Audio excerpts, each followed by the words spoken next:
Dr. Manmohan Singh, deeply saddened to know about his demise. मैंने doctor Manmohan Singh की जीवन के साथ लगभग 1.5 साल गुजारा है, उनको स्टडी करते हुए, उनके कैरेक्टर को, उनके मैनरिज्म्स को।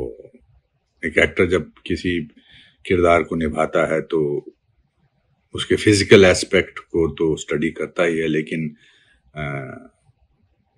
to portray a character truthfully, you have to go inside the person. Dr. Manmohan Singh was inherently a good man. Gentle, bright, brilliant, kind.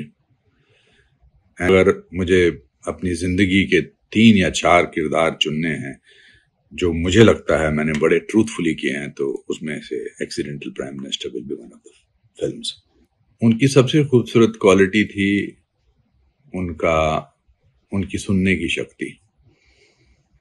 शायद उनके कार्यकाल में ऐसी चीजें हुई जो कंट्रोवर्शियल थी, मगर वो एज एन इंडिविजुअल ईमानदार भी थे और इकोनॉमी के लिए, उन्होंने देश की इकोनॉमी के लिए बहुत काम किया था। চলে গেলেন মনমোহন সিং। 92 বছর বয়সে শেষ নিঃশ্বাস ত্যাগ করলেন প্রাক্তন প্রধানমন্ত্রী। মনমোহন সিং এর প্রয়াণে গভীর শোক প্রকাশ করেছেন রাষ্ট্রপতি থেকে প্রধানমন্ত্রী নরেন্দ্র মোদী, রাহুল গান্ধী থেকে প্রিয়াঙ্কা গান্ধী এবং মমতা বন্দ্যোপাধ্যায়। শুক্রবার মনমোহন সিং এর শেষকৃত্য সম্পন্ন হবে। History will be kinder to me. হ্যাঁ, ইতিহাস তাকে অবশ্যই মনে রাখবে ভারতীয় আর্থিক উদারীকরণের ভগীরথ হিসেবে। 9 দশকের গোড়ায় খাদের কিনারায় চলে যাওয়া ভারতীয় অর্থনীতিকে উদ্ধার করে এক মজবুত ভিতের ওপর দাঁড় করানোর সূচনাটা হয়েছিল তাঁর হাত ধরেই। তিনি মনমোহন সিং। 1932 সালের 26শে সেপ্টেম্বর অধুনা পাকিস্তানের গাহতে জন্ম মনমোহন সিং এর। পড়াশোনায় বরাবরই তুখোড়, প্রতিভাশালী বললেও অত্যুক্তি হয় না। 1948 সালে পাঞ্জাব বিশ্ববিদ্যালয় থেকে প্রথম শ্রেণীতে ম্যাট্রিকুলেশন পাশ করলেন মনমোহন। 1950 ইন্টারমিডিয়েটে হলেন ফার্স্ট ক্লাস ফার্স্ট। প্রতিটা কড়ির হিসেব রাখা সংসারে বড় হওয়া মনমোহনের পছন্দের বিষয় ছিল অর্থনীতি। 1952 সালে পাঞ্জাব বিশ্ববিদ্যালয় থেকে অর্থনীতিতে স্নাতক হলেন মনমোহন সিং। এবারও তিনি প্রথম স্থানে। তারও 2 বছর পরে অর্থনীতিতে স্নাতকোত্তর এবং যথারীতি ফার্স্ট ক্লাস ফার্স্ট। সবচেয়ে উল্লেখযোগ্য বিষয় হল স্কুল, কলেজ, বিশ্ববিদ্যালয় কোনো পরীক্ষায় দ্বিতীয় হননি মনমোহন। মেধাবী মনমোহন স্কলারশিপ নিয়ে পাড়ি দেন ইংল্যান্ডে। 1957 সালে কেমব্রিজ বিশ্ববিদ্যালয় সেন্ট জনস কলেজ থেকে অর্থনীতিতে বিএ ডিগ্রি অর্জন করেন তিনি। তারপর ফেরেন দেশে, পাঞ্জাব বিশ্ববিদ্যালয় শুরু করেন অধ্যাপনা। 1962তে অক্সফোর্ড বিশ্ববিদ্যালয়ের অন্তর্গত নিউফিল্ড কলেজ থেকে ডি.ফিল ডিগ্রি অর্জন করেন মনমোহন সিং। অধ্যাপক জীবনে পড়িয়েছেন Delhi school of economics, Jawaharlal Nehru বিশ্ববিদ্যালয়ের মতো বিশ্বখ্যাত শিক্ষা প্রতিষ্ঠানে। নেহেরু বলা সত্ত্বেও যিনি সরকারে যোগ দেননি, সেই মনমোহন সিং অবশেষে 1971 সালে কেন্দ্রীয় বাণিজ্য মন্ত্রকের অর্থনৈতিক পরামর্শদাতার দায়িত্ব নিলেন। পরের বছর হলেন কেন্দ্রীয় অর্থমন্ত্রকের মুখ্য অর্থনৈতিক পরামর্শদাতা। 1976 থেকে 1980 অবধি রিজার্ভ ব্যাংক অফ ইন্ডিয়া ডিরেক্টরের দায়িত্ব সামলান মনমোহন। ওই একই সময় industrial development bank of India ডিরেক্টরও ছিলেন।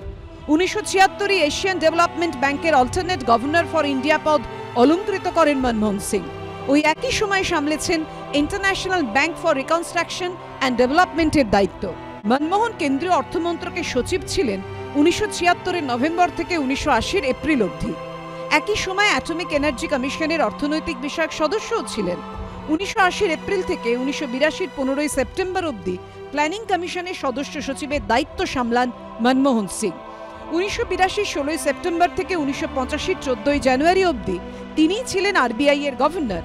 1982 থেকে 3 বছর আইএমএফ এর বোর্ড অব গভর্নরসে অল্টারনেট গভর্নর ফর ইন্ডিয়ার দায়িত্ব সামলান মনমোহন। 1983 থেকে 1984 অবধি প্রধানমন্ত্রীর অর্থনৈতিক উপদেষ্টা পরিষদের সদস্য ছিলেন তিনি। 1985তে ইন্ডিয়ান ইকোনমিক অ্যাসোসিয়েশনের সভাপতি হন মনমোহন সিং। সেই বছর 15 জানুয়ারি থেকে 1987 31 জুলাই অবধি প্ল্যানিং কমিশনের ডেপুটি চেয়ারম্যান হন তিনি।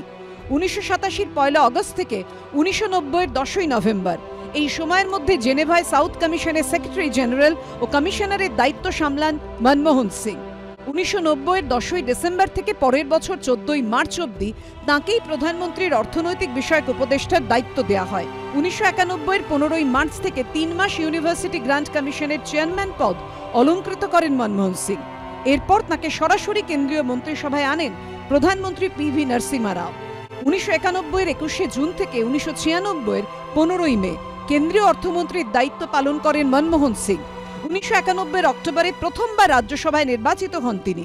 95-এর জুনে সংসদের উচ্চকক্ষে পুনর্নির্বাচিত হন Manmohan Singh.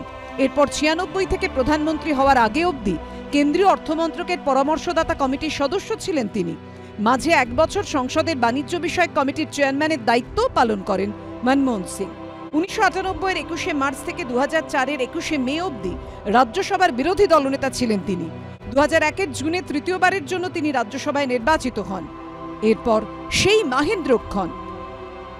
I, Manmohan Singh, do swear in the name of God that I will bear true faith and allegiance to the Constitution of India as by law established, that I will uphold the sovereignty and integrity of India, that I will faithfully and conscientiously discharge my duties as Prime Minister for the Union, and that I will do right to all manner of people in accordance with the Constitution and the law, without fear or favor, affection or ill will.